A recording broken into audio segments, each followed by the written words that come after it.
so much for joining us as we embrace the Hispanic cultural heritage. We're enjoying the evening or the month from September 15th through October 15th. And we have a wonderful schedule along with in cooperation with our Student Government Association, with our Diversity and Inclusion Committee. We are very happy to have you here. I'm going to turn it over to Dr. Bila.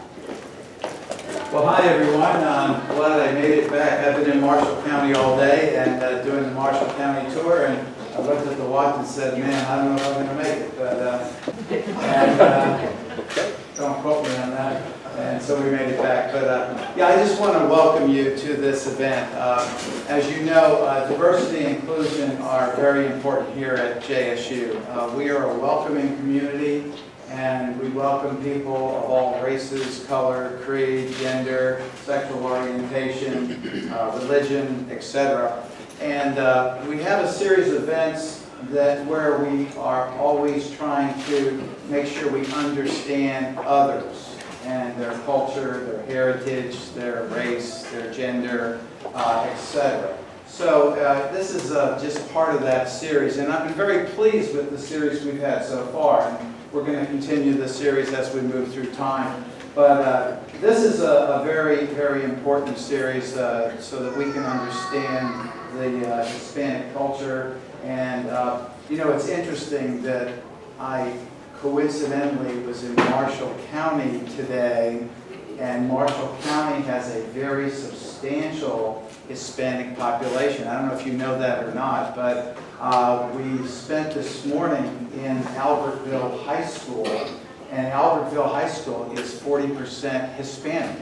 So it's sort of a proper day for this to happen, because I got to learn a lot about the Hispanic culture up there, as well as the fact that we need to do a lot more recruiting up there, because there's a lot of students of Hispanic origin who would just be great students here. So anyhow, I want to welcome you to this event and hope that you will enjoy it. I have another thing I have to go to, but enjoy it and go Gamecocks!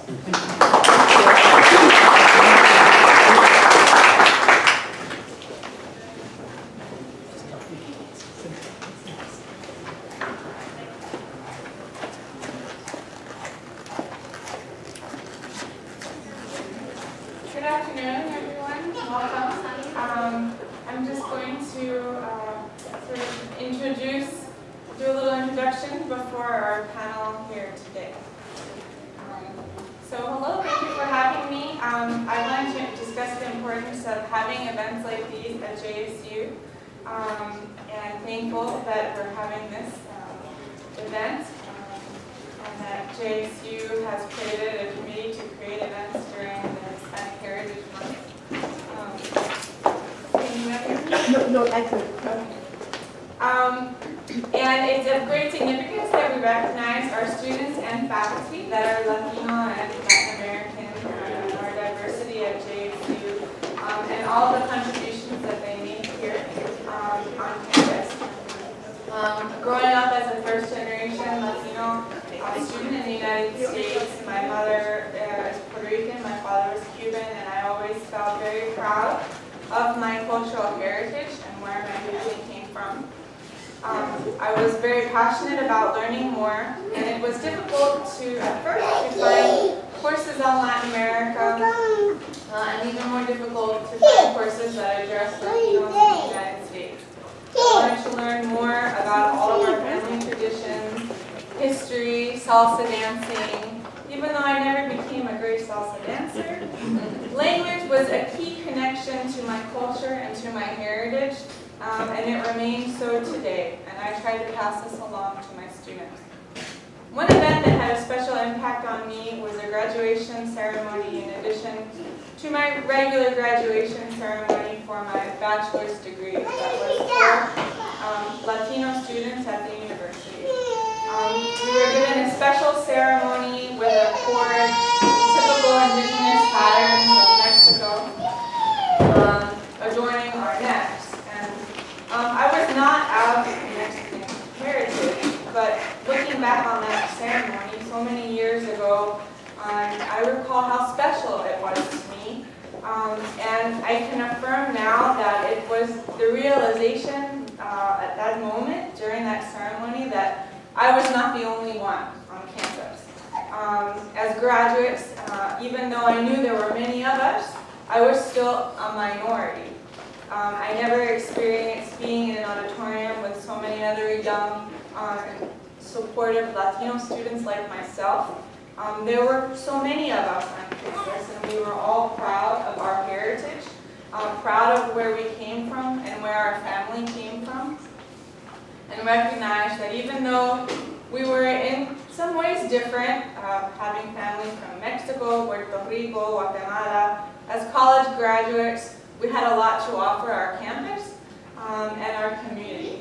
And at a moment in my life where I was both excited yet nervous to be graduating, I felt very empowered by my cultural heritage and by knowing how to speak another language.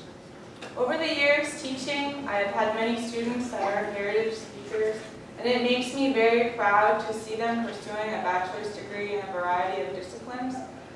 And in all of my students, I hope that in some level I can express the beauty and resilience of Latin American and Spanish culture, language, and literature. Today, again, I feel very proud that we are embracing Latino diversity at JSU. It is the diversity and different life experiences and backgrounds that make for such an enriching university experience. And I hope that this event will continue at JSU for many years to come, where we can converse and reflect and discuss what it is to be Latino at JSU, and what are some of our experiences, our obstacles, our concerns, our achievements.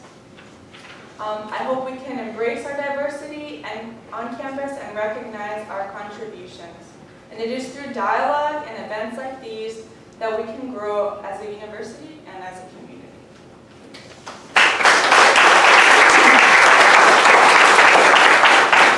And I'd like to introduce Dr. Pacheco. On the other side of Dr. Martinez, she was born here, she's a heritage speaker, and she comes from Latino parents, or Hispanic, we will discuss that later. And so I'm an immigrant, and that's going to be my concentration, that's what I will focus my speech. And is it Latino, or is it Hispanic, or the other way around? That's a question that maybe we'll answer or maybe not at the end of this, because it's a question that's been lingering for a long time, and even the government has not come to a conclusion what it is when you fill forms. So for me as an immigrant, I don't know what to do when I'm encountered with this. Am I what? Am I Latino or Blanco or what color? I don't know. So why many of us come to the United States, why we immigrate here, is a very important issue. And there are many issues why people come to the United States. People always think about jobs. And maybe it's not really a job, but maybe it's health issues, looking for better health care. Well, we don't know anymore. Also, education, which was my case. I migrated to the United States looking for a master's degree and then pursuing grad school. And that's why I ended up here in the United States, especially in the south of the United States. So where there are not many Colombians where I'm from. Well, I don't know if in the audience there's a Colombian, but in the South there are not many. So, and then that's what many people say, why are you going to the United States to do a master's degree in Spanish? And then a PhD in Spanish when you are from Colombia, why don't you stay here? Well, we, at the time, and still today, we do not have master's or PhD programs in Spanish as a second language. That's what the person at the American Embassy didn't understand many, many decades ago. Or as I say sometimes to my students, just a few years ago. So that's why I'm here, and that's why I chose the United States instead of going to any other place, not just for the opportunity, but to become what I am today, an American citizen. And that goes into my arrival to this country. At the beginning, it was a little like anywhere else where you move. And you have a little culture shock. You don't know what to expect. Even when I spoke English at the beginning, I'm not sure today if I still, if I do it okay. But at the beginning, can you imagine me arriving with this English 3 or 4 times less? So it was hard, but slowly I transitioned into the American life. That we as people in South America or Latin America, we think of the American life living a dream, being in a big house, having cars, changing cars every other year. Well, don't look at me, yes, I have done that already, but that's not other circumstances, but yes. But this is what happened to me when I arrived. I found myself, I need a car. Why not having a bus? Or, where are the taxis? I'm coming from a city of 3 million people where there are taxis, there are buses everywhere, and I have to encounter the difficulty of finding transportation. So I'm not living in a big city anymore. That's what my first realization was when I was here. And I transitioned slowly. I had to walk a lot. And things which, was at the time was good because I was younger, so I could do that. I cannot even imagine myself or people who arrive nowadays migrating at the age of 40, 50, 60, even 70 years old, arriving to the United States and living in a small town like I lived in Arkansas, which was the first place I arrived. Now, how do I integrate in the society? Well, there are many, like Dr. Martinez was talking, just speaking Spanish, you start to look for people who also speak the language, but also people that are from the country, Americans. I started getting to, okay, yes, I know Spanish, I already have friends, but now I need to also get to know the Americans that the movies talk about. Where are they? I need to practice my English, because I already speak Spanish. So I started looking for organizations on campus to be able to connect, to know people, and not only that, but just also remain on the side of teaching my culture, which I know that International House does this very well. All the students that arrive from abroad, they just bring their culture, but I know those students are also looking forward to meet American friends.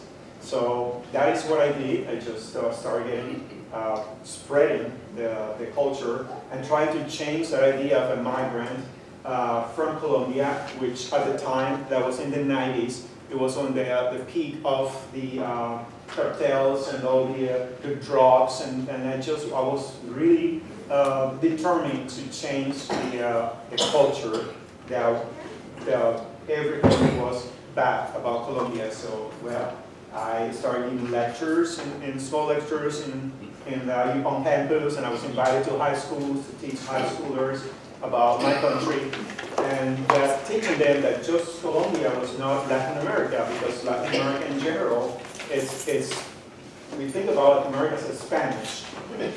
See, and then Latin America is very diverse. Every country is different. Even the language within the country varies. So that's one of my very first jobs to do, to introduce Colombia and introduce the region. I was coming from Colombia and make them aware that Colombia is not just drugs and cartels, but there's more than that. One of the things that I encountered and I felt myself really pushed to the wall once was the issue of race, because I never thought about myself having a different race. I was Colombian. So for me, it was just being always Colombian. I never thought about, I'm darker or lighter, or what race am I now here in this country? Well, think about what race you're now. And when I start my presentation I feeling applications was when I first saw the word Hispanic.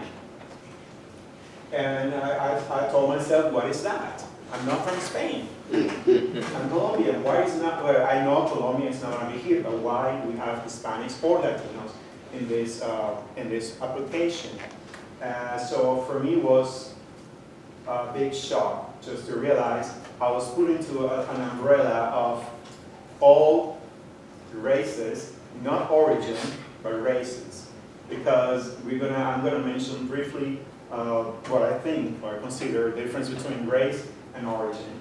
So diversity for me was not the thing that, okay, in Colombia we don't think about diversity as race or, okay, I'm gonna start hanging out with my Latino friends, or hey, I have black friends, or hey, I have Asian friends. No, we don't have that. We have friends, but we don't say, I hang out with my Hispanic friends, or I hang out with my black friends. We don't do that. We just hang out with friends. So for me, the idea of being diverse was not a thing in here as a newcomer to this country. And then that leads me to the last part. Why Hispanic or Latino? To me, in my case, I think I'm both. If you want to put me because of the language, well, I'll be Hispanic, just like the forms want me to be Hispanic. Or if you want me to be, oh, you're from Latin America, then therefore you're Latino. Well, all of that for me is just Colombian.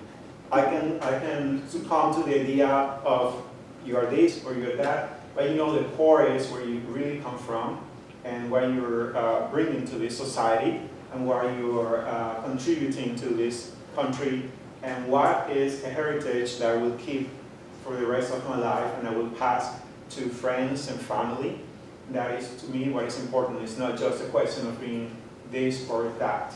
It's just what I positively change and what I give and offer to, especially here at JSU, my students that have been with me for a semester, 2 or 3, or maybe more. I don't know how many semesters they will stand me, but the idea will be to change the views of what society has created and under an umbrella, where this umbrella can be just put away and we can all just be human.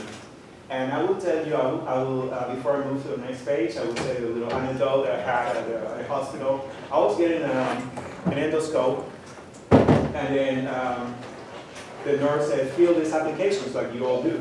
You give me all these forms, and okay, here. And then I get to the section where I start looking at the ethnicities or race, and it's like Pacific Islander, no, I'm not that. White, well, I haven't been to the beach, maybe I am. Black, well, maybe my father is black. So what do I write here in this application? And I just put other. And I turned back to the nurse, and the nurse looked at it and said, it's not complete. I said, yes, it's complete. I put all my medications, and I put everything. No, you put other. You're not other. You have to write something there. And I said, what do you see in me? Well, you are Hispanic. Put Hispanic, because that's what you are. And I was so angry that I told her, no, I'm not Hispanic, I am a human. And she said, well, I know that. And so I did not change it. I just left it as other. And to me is what kind of pushed me to advertise, to promote, to market that it's not what you're put into, it's what you really are and what you want to give to your peers around you.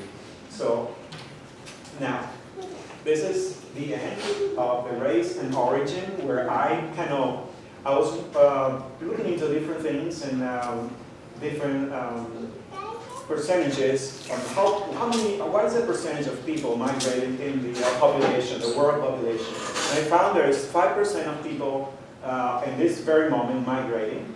They're moving in different places. And I think that is an underestimated amount for Hispanics. I think there's more, or Latinos, because there's more than 5% trying to move to the United States. And yes, when we get here, we're encountering the race and the origin. And we are in both. Because if you see the applications, you will see all this: African, whites, Hispanic, Asian, and so on. But then our origin, in reality, it differs from the race. Because if you think you're from Colombia, that is not your race. If you think you're Hispanic, there are Hispanics of many, many colors. So is that the race or the origin? I will leave that. That is a question. Okay, so that is the end of the presentation.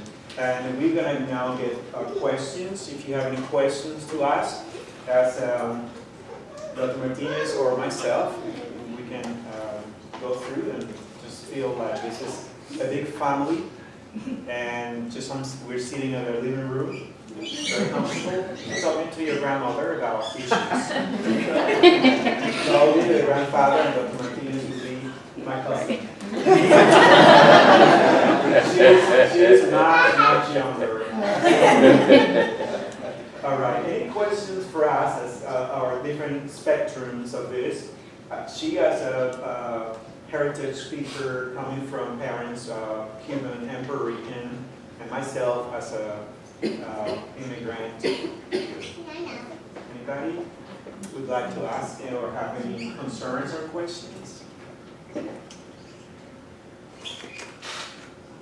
Or comments or opinions? I think we would really, at least I would appreciate if you answer the question: Hispanic or Latino? I appreciate your presentation, but I'm going to own up and say I'm still confused. Confused. That is why the question is still lingering there. Still lingering. From what I'm hearing from you, or what I think I heard from you, I believe in some way the questions we ask, and I'm saying that from an employer perspective, right, could be very insulting. Is what I'm hearing. So on an application, what should I ask? I don't even know, what do we really want to know? Do we want to know origin, or do we want to know race? And really, what does it matter? But it's the norm. It's part of an application process. Exactly. And it helps us to identify individuals. There are many positive things about understanding the application and having that information. So should we be asking, or should it just be a blank slate? Race, and the person fills that in. Origin, the person fills that in. Because if we continue to do the application or present the application as we have it, we're continuing, from my perspective, to be insulting. Insulting, yes. Insulting all the different Latinos. Yes. That are coming So to the it's United States. when we use the word Latino, I guess I'm asking you 2 questions, 3 questions at the same time, because I'm curious. What does Latino really mean? What does Hispanic really mean? What origins fall into Latino? Is it all Latin America? What group falls into Hispanic? Yes. Well, if you think about Latinos, Brazilians are Latinos too, even when they don't speak Spanish. But I'm sure with they encounter in applications Brazilians, and the word, if in that application the word is not Latino, Brazilians don't consider themselves Hispanics. Because that's when the word in the applications appears Hispanic, and Latino is I've seen in very few applications the word Latino.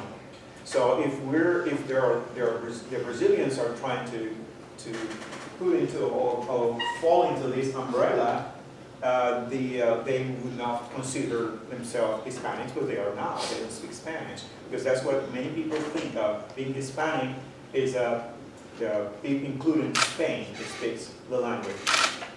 And I think it's very appropriate when the Hispania was called by the Romans, and that's the whole thing that Hispanics, because they speak the language. But Latinos, Brazilians are also Latinos. And Latino is because they're from the region, Latin America. Latin yes. America. That I have also encountered negative connotations to the word Hispanic. Oh, Hispanic. Mhm. Yes, because many people in different areas, they see the Hispanics as Mexicans.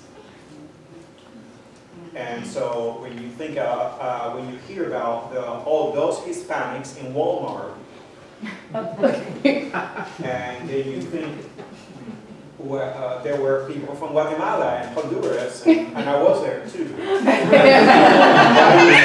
Those Hispanics, so those in the sort of derogative term, and so because they think that Mexicans are the only Hispanics. And so that's also a concern that we have here for our different heritage, that we just bring different things here, and then we're put into this umbrella of this. You have to be under there for the purpose of what you mentioned before, that you have to have the record of who's who here. But then many people don't think of a Hispanic being blonde and tall. From Argentina, most of the population is Italian descendant. So Argentinians, if they're called, oh, are you Mexican and Argentinian? They would immediately jump. No, I'm Argentinian. So you're Hispanic or Latino? I'm Argentinian. They would stick to the nationality, the origin. So. Okay. I have a question for Dr. Martinez. Since your parents were from Cuba, when you were growing up, did you celebrate both cultures, or was there one that was more dominant in the home? Or? Puerto Rican culture was more dominant at home. I had family in Puerto Rico that I could easily visit, where Cuba, with an embargo and everything, was very complicated. So Cuba was more something that I heard about, but the majority of my family was from Puerto Rico, that I had contact with regularly. So how does U.S. government classify these people? People from Argentina or Brazil?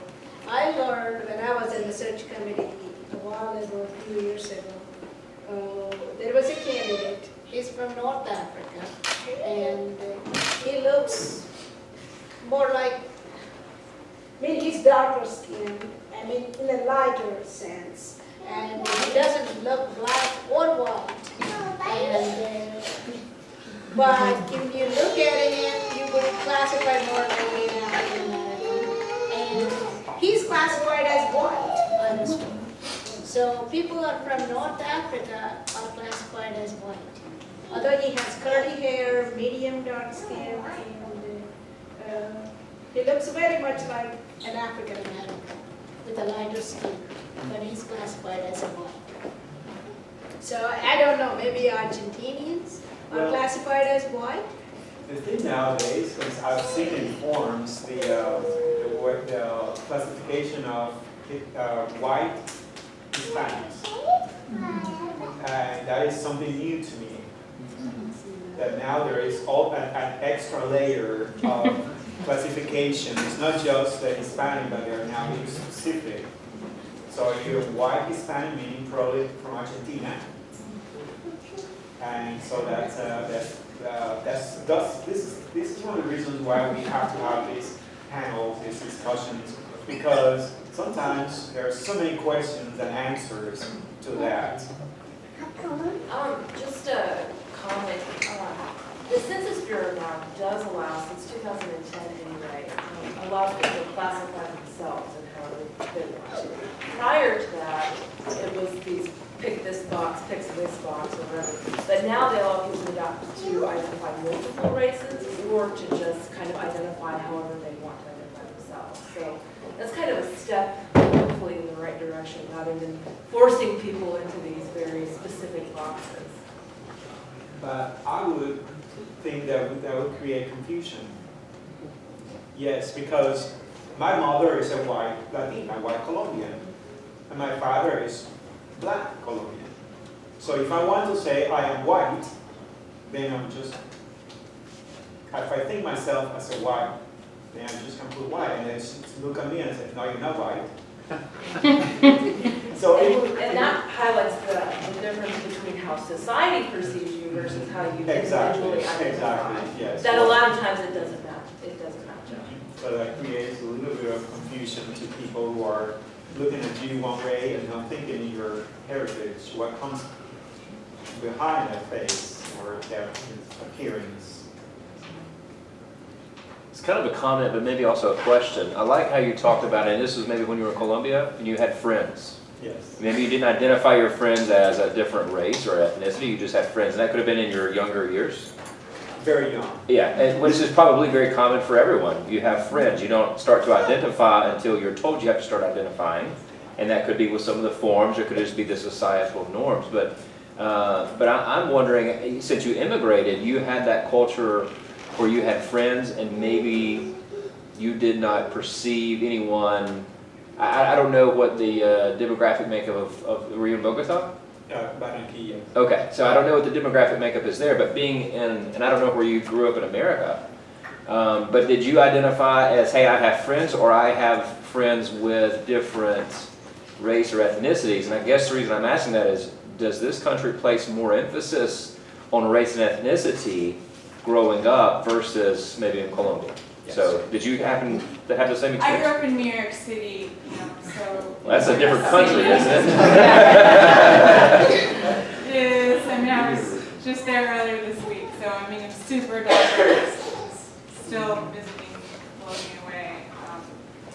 So I don't really think I would fall into the same category as growing up in Bogota. I think you just have friends that are from all over the place, and not really something I thought about growing up.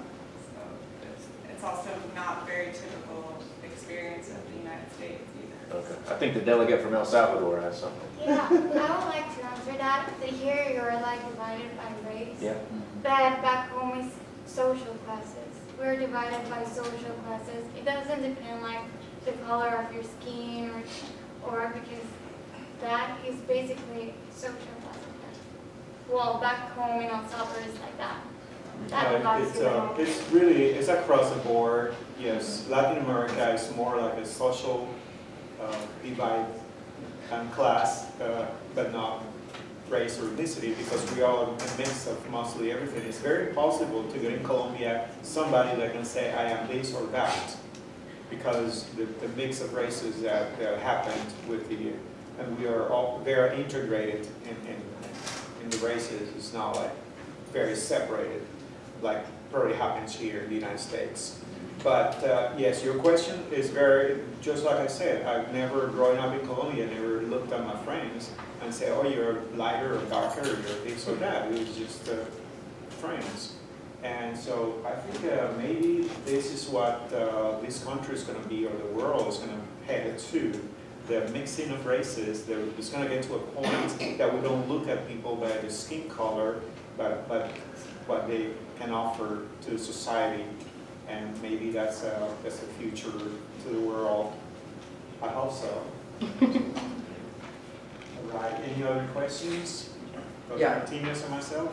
There was a term I was introduced to not too long ago, and I didn't really understand, is Latinx. Is that a term that you're familiar with? No, Martinez, so you're familiar with that? And I was told it's being used more and more. Yeah. Sounds like medicine. Like the next is a It's medicine. a more all-inclusive term, so referring to just as inclusive as you can get in reference to Latin American culture. So where I think Latino maybe was more either masculine or feminine or just everything that you can think of. So. But you have heard of it. Yes, and I was actually astounded recently by how all of a sudden it was like the term to use. Okay. in academia. So it's, I think, within the last couple years. Yeah. Like it's been around, but wasn't really as popular, but it seems to be taking off. Yes, I haven't heard before that term. Well, you'll also see like Latino with the @ sign, so that it can be like feminine or masculine. Yeah. So anything that's maybe- And I saw another person saying, I would be interested in knowing, just speaking culturally, when you immigrated, and we know all about New York, so we know how far out that is. But when you immigrated, what was one thing about this country that you embraced? And what was another thing that you just could even wrap your head around? those are very good questions, because the first one is I always wanted to move to the United States. So to me it was not like, oh, I have to go there. No. To me the first thing was I need to learn English, I need to meet friends, I need to integrate the culture. But at the same time I wanted to preserve what you're saying, that my culture, and trying to, for example, the music. Every time I had a chance, I would, to my new American friends, I would introduce, oh, here I have this tape. Hey,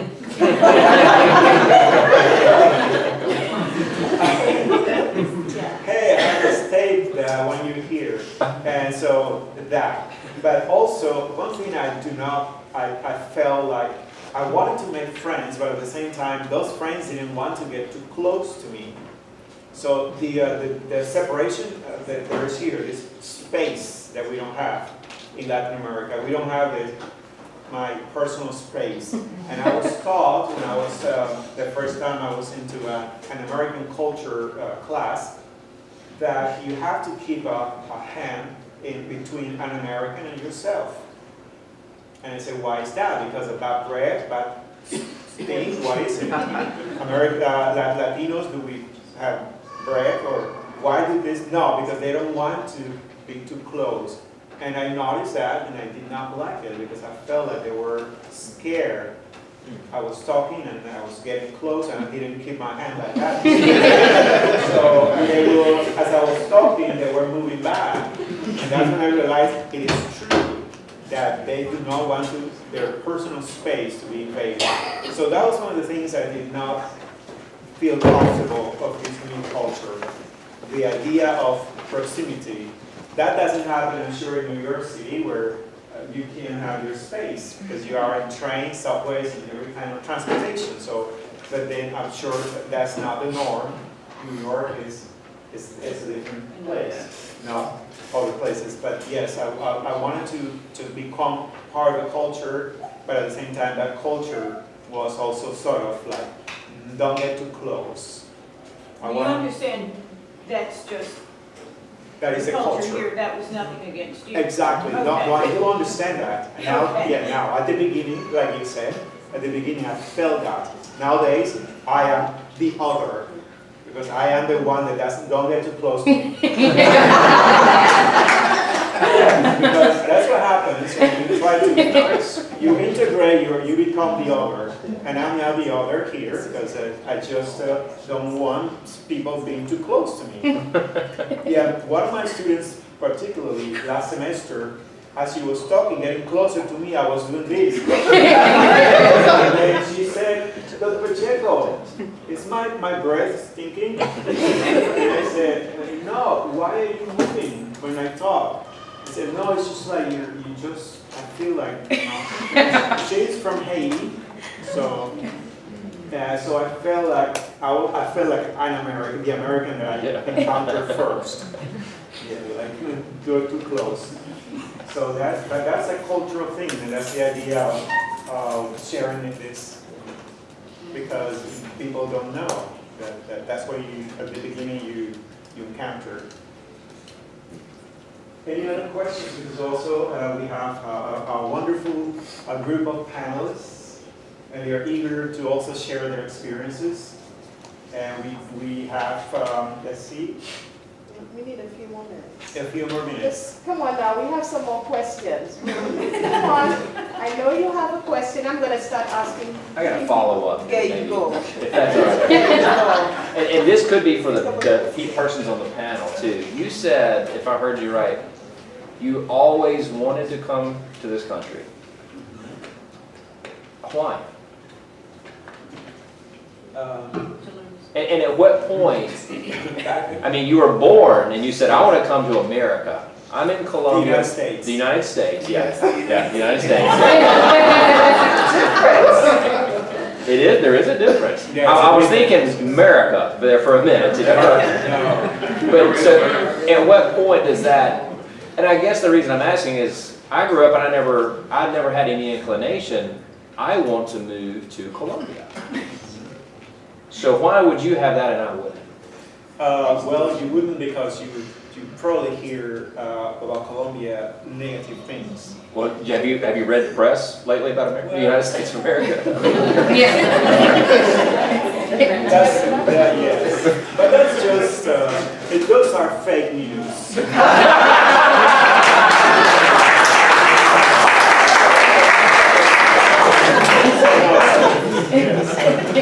Yes, they are. Yes.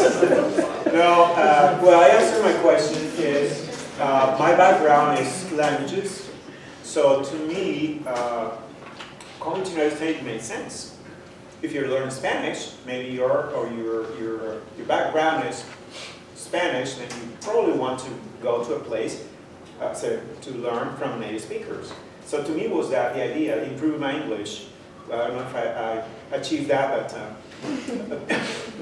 but anyways, I moved to the United States because I just finished my bachelor's in foreign languages, education, and I said, well, I don't think I'm ready to go and teach because I don't think my English is to that level.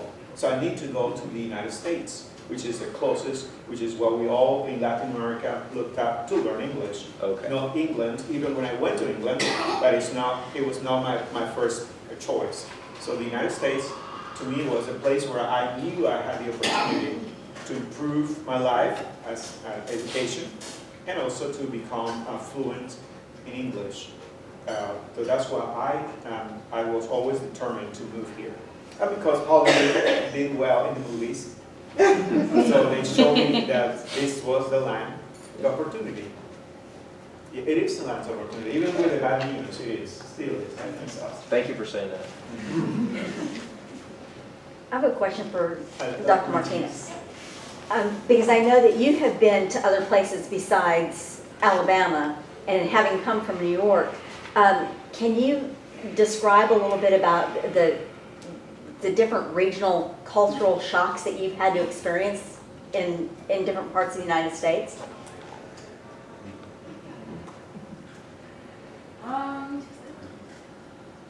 don't know if it's cultural shock, but I mean, I think I was in Arizona and Tucson, and so I think living in that environment was very different from New York, where you're exposed to a lot of different cultures. And from Latin America, my exposure was probably, Dominican, Puerto Rican, Cuban, and so in the Southwest, it was predominantly Mexican American. And so I think it was a really enriching experience because I didn't really know that much about Mexican culture and traditions.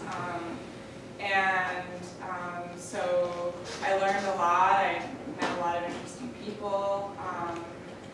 And then coming to the Southeast, I think, it's a very different experience from that. And I've encountered different regions in Latin America. I can't really say, Puerto Rican or so it's more diverse. And I think it's just been enriching to have had the opportunity to have lived in different regions within, the United States, and looking at the different Latino populations in those regions and, their different cultural traditions. And so I think I've been lucky in that I've been able to experience that and kind of embraced, I got made fun of by my family when I was living in Arizona that I was a Mexicanita, you know.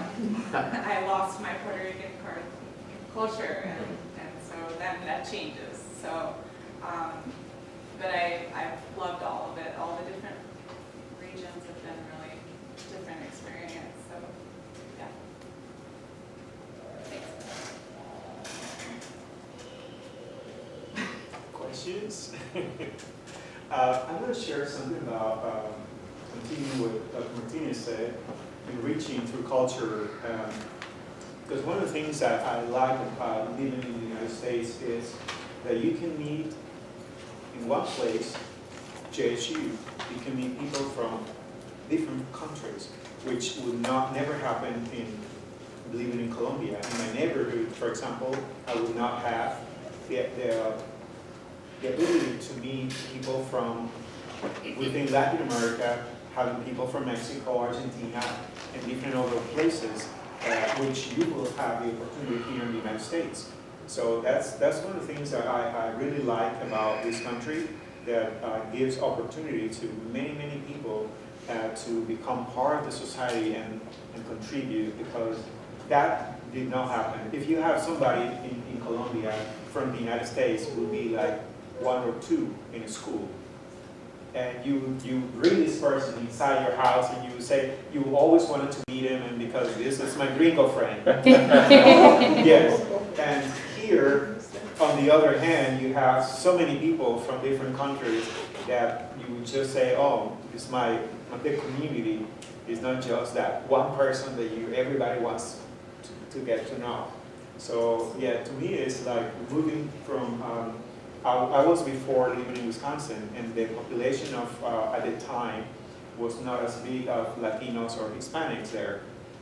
So to me it was really like, I felt isolated, because I wanted to meet people and I wanted to go to events, and there was not that chance, because about 15 years ago, they didn't have that in Wisconsin. So, and I think Alabama is becoming more and more diverse in that area of allowing more people and incorporating and being part of this society.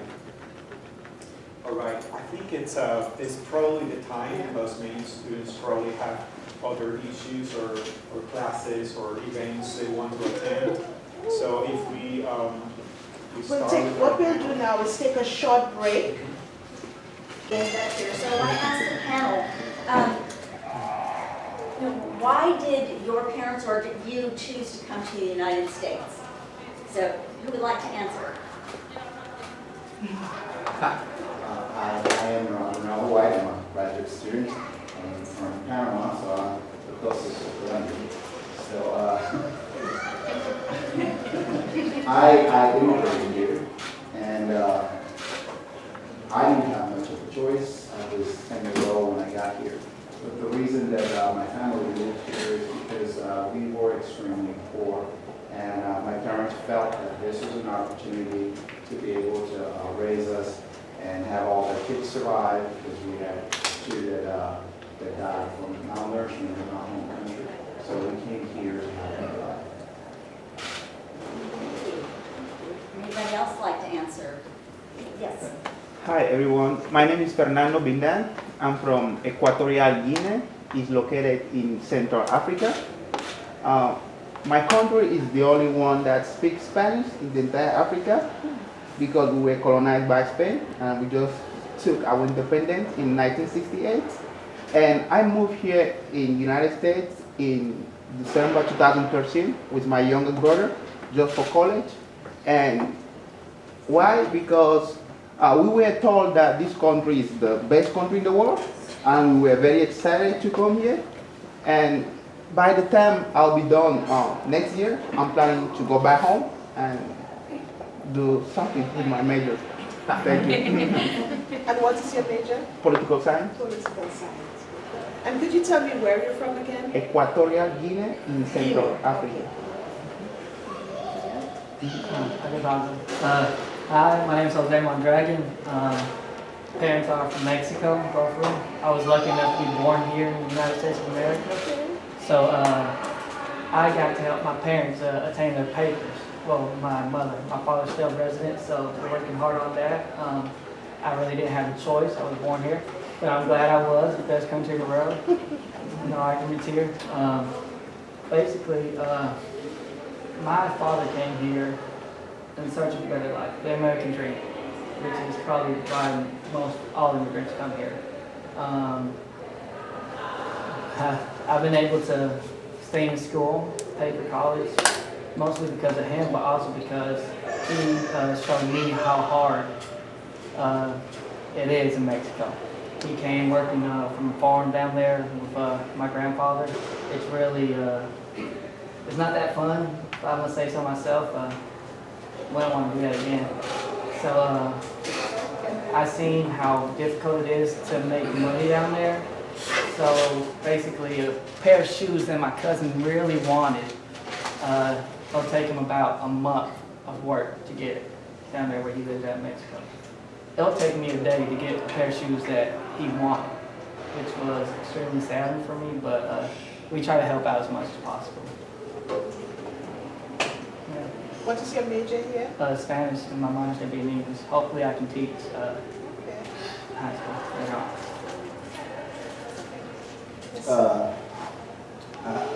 Buenos dias, todos. How are you today? I think Dr. Pacheco threw me up here because he knows probably say something out of the blue. But my grandparents moved down to Panama. I was born in Panama, and that should tell you that my father and his 4 siblings were born in Panama. So my mother was El Salvadorian. We came up to the States because my father retired from the Panama Canal.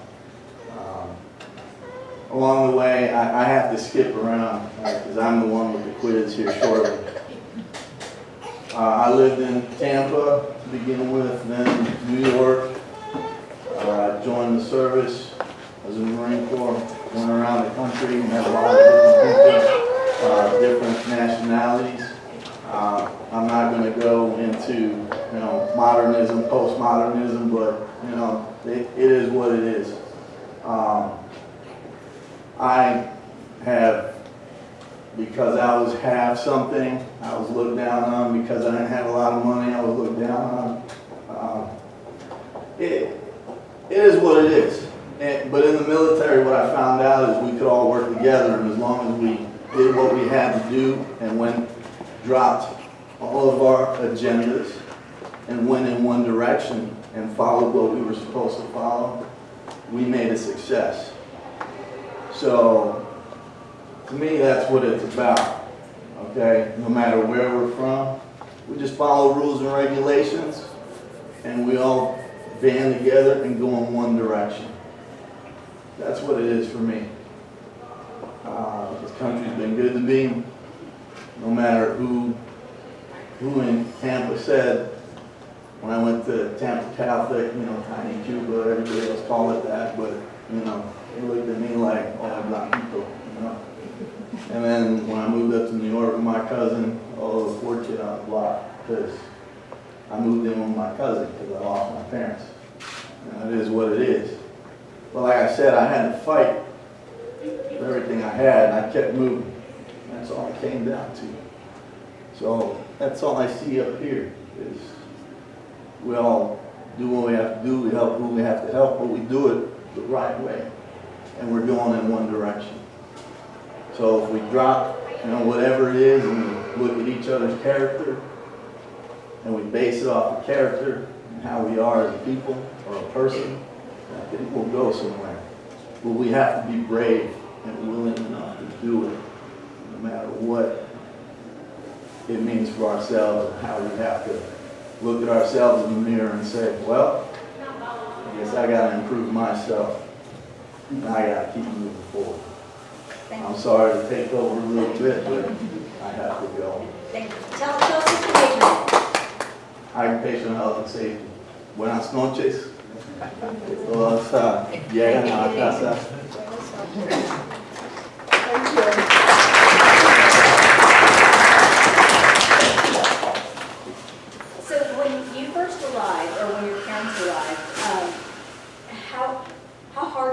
to transition into the culture, into this new culture? Hello everyone, my name is Eddie Aguilar. I am a communications major here at Jacksonville State. My minor is art, and I come from community college, and also work there. So coming into the U.S., my father came first before my mother and my two older sisters and I came. He, came to try for water, make sure everything was okay over here. So after he sent back a letter to my mom saying, yes, you guys come, here's the money. He paid the money for the coyote to pass us illegally, and my mother, who is right here, carried me. I was 2 years old, and my sister, who was 3, we couldn't walk across the border or swim over through the river, so she carried both of us. So, y'all please clap for her. She's amazing.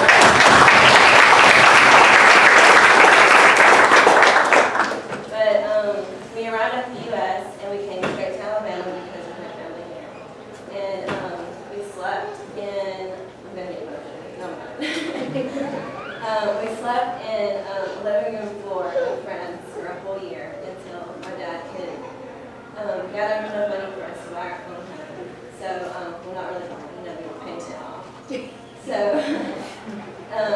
and I remember after we paid off our first home, I sat in the car for the first time I thought, actually tears rolling down the sheets for the first time ever. And additionally, I just watched cartoons growing up. I was watching SpongeBob and Hey Arnold and stuff. And I knew English coming into kindergarten. So, I was Mexican American, and my skin was darker than everybody else. So it was a little tough. I was only Mexican in my class for a few years, and I embraced it. I love being different, and I still love being different. I find ways to be different from everybody else till this day. So it's been a great life, I think. For me, it was difficult when we first got here. As Dr. Pacheco said earlier, the issues with race is very different in Latin America. Everyone that's up here, if you just say Latino, Hispanic, we all get along, we're fine, no problem. We don't care what color the skin is. But I didn't know I was black. I found out I was black when I was in the U.S. So in my home country, I'm just a little boy.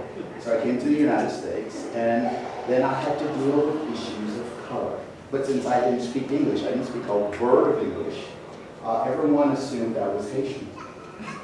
Now, I moved to Miami, went from my home country to Miami.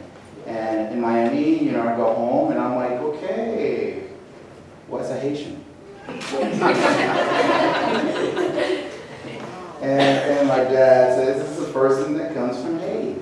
Oh, okay, they're just mistaken. I'm not from Haiti. So I'll go back to school. No, I'm not from Haiti. I'm from Panama. And it still is an issue, even though I've been here for 37 years. We still sometimes have issues, and it's a racial thing, which doesn't make any sense to me, because I didn't grow up with the mentality that you're white, you're black, you're whatever. It doesn't make sense to me. I had to get, when I moved from Miami to Alabama, I had to get my driver's license changed. So I gave them my driver's license. And then they said, okay, make sure everything on your form is correct. And I said, okay, why did you change my H to a B? And she said, because you're black. Now, as Dr. Pacheco told you, black is not the same thing for us. That's more of it's a cultural thing. If you say African American, it's a culture. So I didn't grow up in the same culture, so mine was Hispanic. And I said, no, I'm Hispanic. And the lady said, you need to bring me your birth certificate. So I drove home, came back with my birth certificate, gave her my birth certificate. She says, it's in Spanish. I said, yes, I was born in Panama. I'm Hispanic. Then she says, you need to go get it officially translated.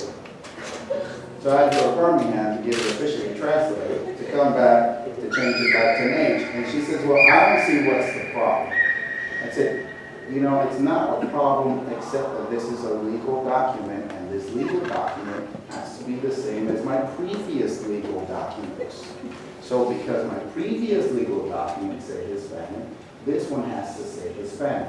And she says, well, I still don't see the problem. I said, well, let me change your W to a B, or to an H, or to whatever. And she says, you can't do that. I said, why not? She said, because I'm white. I said, and I'm Hispanic. So we still have that issue, and it's not with Latinos. You know, you say you're Mexican, men all of a sudden come to my house, we eat together, you know, in your house. But when it's the United States, we still have those hands out. You know, we stay away, don't get too close. And we want to judge everybody by their appearance. So, you know, and they made me feel so strange that when I went back to my home country 6 years ago, I hadn't been there over 30 years. When I went back, I thought maybe something was wrong with me. Maybe I didn't get a real good self-image, and I'm portraying that, and then I discovered there were 3 million people just like me. So I think we as a whole, our nation, has to change by judging people for what they look like. Instead, try to get to know the person. And once getting to know the person, if they're a good person, then you accept them as good. If they're a bad person, you kind of put them over to the side. But everyone should have an opportunity to befriend somebody. I want to jump ahead just a minute now that we're on this topic and ask anybody else, you know, has anybody else had issues with race and diversity? And you know, how do you feel it's different here in Alabama as to maybe anywhere else you've ever been? Yes. I have to see difference because I'm Mexican American, but I don't look Mexican, the stereotypical Mexican. I have red curly hair, and I have olive skin. And my famous person in the world is red hair and black skin, and he's from Mexico. And my brothers are dark skinned and black haired. And my friend Eddie over here, she's dark skinned and black haired, and she's still classified as Mexican. And that's a racial stereotype that I've had all through my life. I've had somebody on the bus tell me, wait, you're Mexican? And I said, yeah. It's like, nuh-uh. Yeah. My dad's from Mexico, my mom's half Mexican. I'm still Mexican. I'm 3/4 Mexican, I still consider myself a Mexican than my mom. That's just one racial thing that's always been put on me. I'll introduce myself. I'm Gracia Lowry. My major is secondary education with a concentration in Spanish. I guess I never really knew about my race until standardized tests. And I didn't have no idea. I saw white, black, Hispanic, Pacific Islander, and I didn't know what to put. And I remember asking my teacher, I said, my dad's American and mom's Mexican, what do I put? She's like, well, you look Mexican, so put Hispanic. And I was like, but I'm also American. And I guess that's when I really, truly realized, like, what is this box that we have to be in? And I mean, in kindergarten, I knew I was the brownest kid in the classroom, but I mean, that didn't faze me. We were all, as Pacheco said, we were just friends. That's my playmate. And not until standardized tests did I realize, like, okay, I'm now in this box. Why am I here? Why do I have to be in this box? So I guess that's when I realized how, I don't know why Hispanics, Latinos, you're in this box.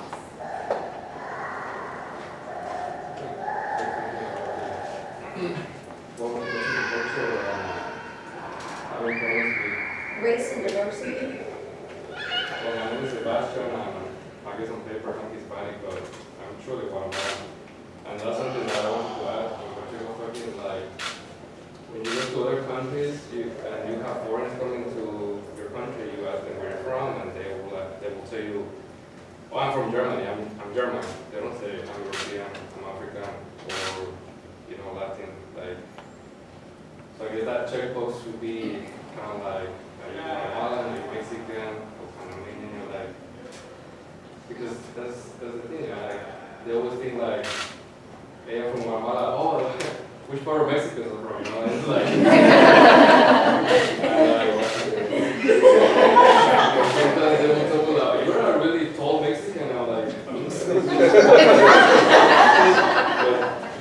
mean, I don't have problems with people like open the conversation because I like to not educate them, but to tell them like, you know what, we are different and there are different countries and each country is different, has different food. And for example, like for planning this event, I remember I had this thing like, I mean, Dr. Pacheco, when he was talking, I was like, man, I have all the same problems, you know? And so one of the things was like, what's the food that we're gonna serve for this event? And like, can we put some Latin, Hispanic food? And in my mind, I'm like, Dr. Pacheco's on the email conversation. So I don't want to reply something that he will think I'm Americanized. Because the only thing that we can get close from something that is Latin is, I guess, the Tex-Mex restaurants around this area. So I don't want to be like, let's get this Tex-Mex, let's get this food from here. But it's not Latin, it's actually Tex-Mex. It's the closest thing that we can get to. I cannot, because I was thinking, it took me like 30 minutes to respond that. Because if I say Latin food from, let's say, X restaurant in here downtown that is like Tex-Mex, then Pacheco is gonna be like, Sebastian, that's the Latin food.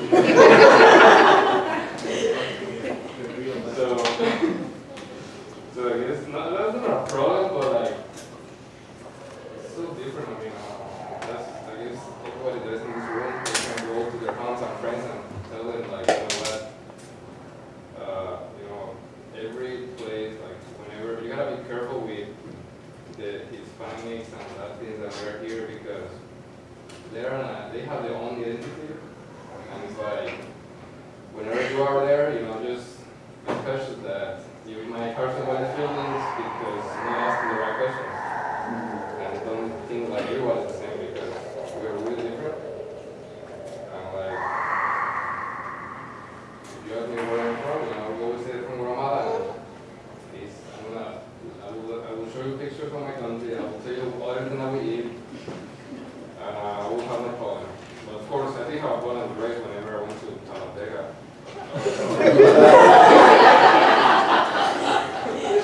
The race car.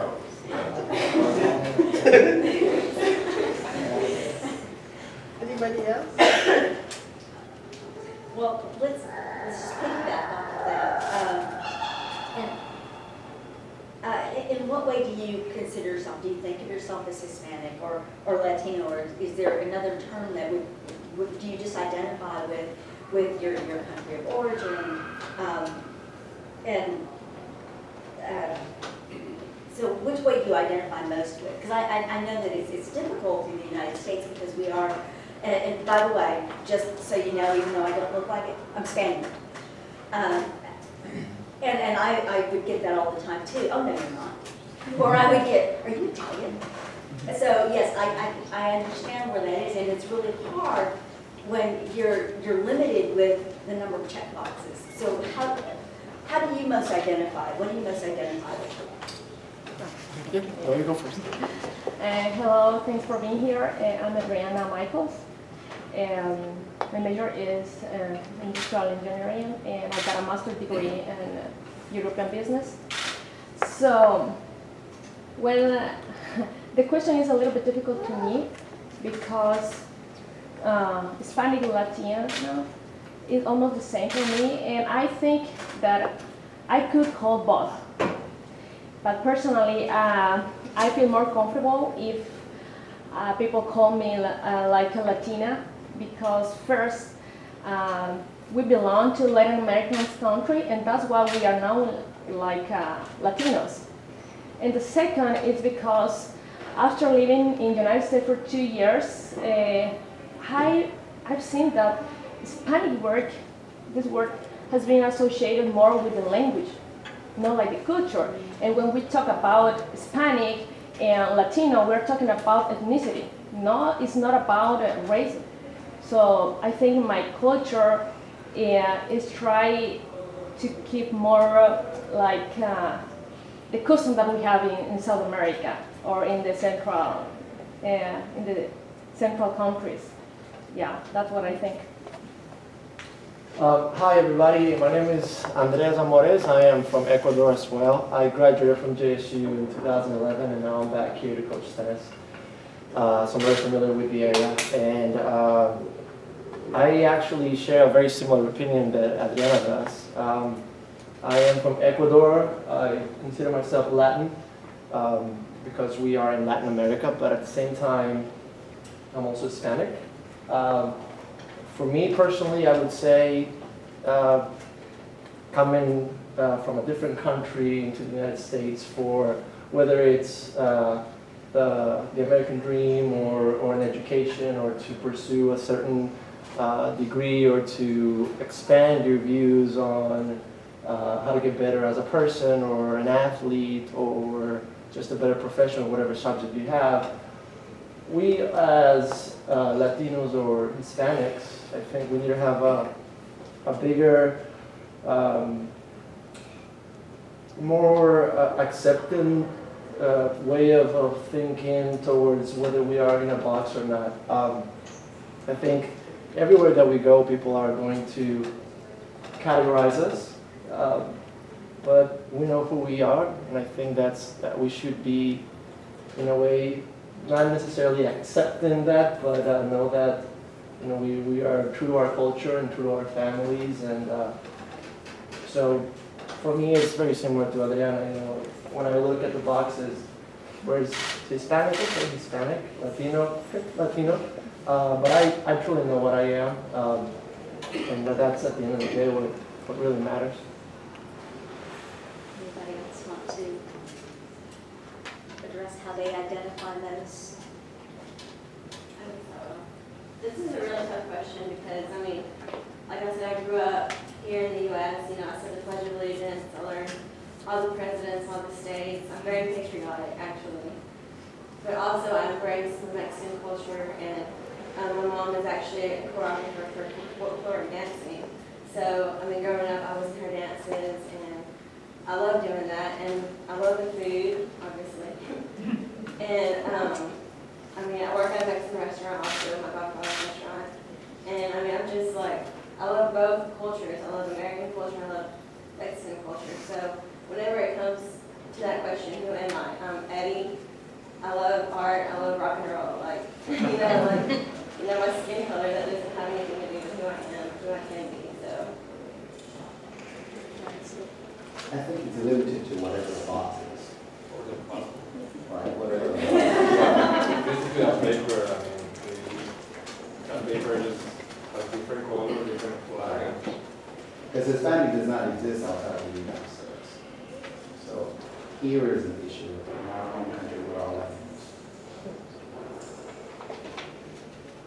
I want to piggyback what you said. This is one of my, I actually saved this question for last. As you come here to embrace this new culture, how have you done to, or you or your family has done to maintain your culture? What are some of the things that you've done to keep your culture alive? Me again. Well, I think when you are in a foreign country, to keep the culture is good, because culture is history, culture is art.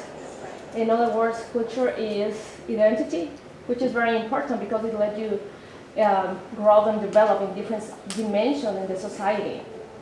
So I would like to say that to do so, the family is the cradle to preserve the culture. I mean, just in the family, you can keep the custom.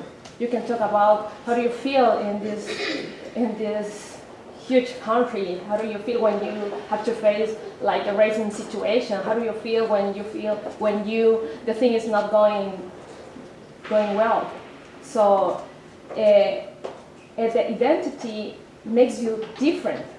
So, and I think through the integration, we can create a synergetic process because you can mix expertise, you can mix knowledge, you can mix experience, you can mix languages, you can mix different point of view. So it is important because that now is how you can support the system in order to achieve the successful. And also, I think that, yeah, integration is not easy. It's not easy because the shock culture is a problem. But if we can manage the whole situation, we will see awesome results, and of course, we can enjoy it because it is fun for sure. Anybody else want to address how you keep your culture alive? Well, for me, like Dr. Pacheco was saying too, you know, well, I choose. I mean, some other people they come to this country for different reasons. Mine was just that, you know, like when I from my English, because back in my home they were telling me you learn English, you will be more successful. I ended up getting immersed into this culture so much that I ended up, America about me, you know, like, they love me, you know. I saw the mascot and everything. I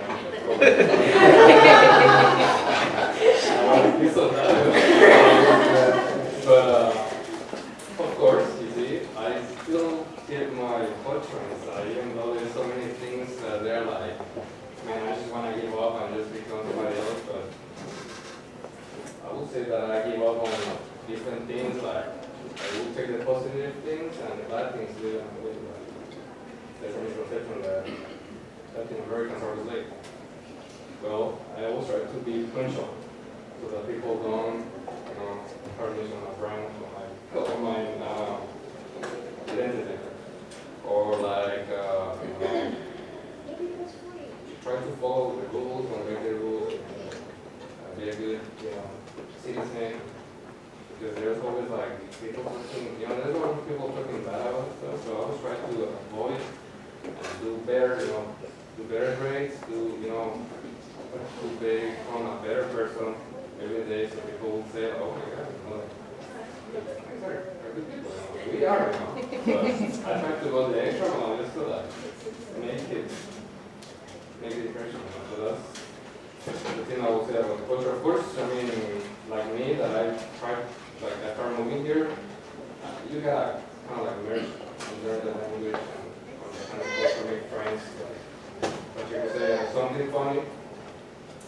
I would say that it isn't related about this, but yeah, I started learning so much of the American culture that I started getting the space as well. So like, if I come, you say hi to people and you give a kiss in the cheek, hug. Here, it's like you shake hands. So when I go home, I see my mom, I shake hands, and my mom's like, what's going on? And so sometimes my mom will be talking about, you know, Latin America, we talk about family issues at the family. And so I told my mom, like, can we discuss the next subject? And she's like, man, you're just American. So, yes, culture of getting to myself, you know, but I don't know, somebody else can speak because I married a Dominican girl. We're going to celebrate 22 years next month. And our life is based on our culture. She's a Spanish teacher at Ghana, and we will share food, we'll share customs, and different type of courtesy that we would do. And we try to maintain our culture very much alive by leaving here every once in a while. And getting back to our roots, where we came from, and then come back and tackle our regular life. I think we can keep our cultures alive, or we do it, I do it, by engaging with the community here in the States. I'm very fortunate to work with a lot of student athletes from different parts of the world. All of them actually are from different parts of the world, and we all come from different cultures. And by us engaging with the community, whether it's in the classroom, and it's at the international house, at a local event, something like this, we keep our culture alive. And like he said, by leading by example, I think that's the perfect way of doing it. That's the perfect way to be remembered. For people to say, oh, okay, look how well he's doing, or look how great these group of people are doing. Where are they from? And I think that way you can get people to know a little more about yourself and your culture. I time is up, but we have just such a wealth of information up here, and I'd like to take, it's okay, take just a couple of minutes if anybody has questions for our panelists. Would that be okay? Does anybody have any questions for our panelists? And they're all fantastic, wonderful people, and I appreciate that they have shared today. So is there anything you want to ask? Or to ask the group in general? Well, I want to just comment that I think it's a great question, and I think for me personally, as I've gotten older, I feel like my culture was imposed on me as a child in a way, and I embraced it, and it was great. But as I've gotten older, it's almost like I actually have to ask myself that question, like, oh, what can I do to maintain my culture? And when, you know, just as time goes by, I'm not around that family, either they've passed away or they don't live near me, and it becomes something that I'm actually not necessarily immersed in, but I have to ask myself and think about that. So I think it's really great to kind of hear different perspectives on what do you do to kind of keep connected, you know, with your culture. Well, please thank our panelists.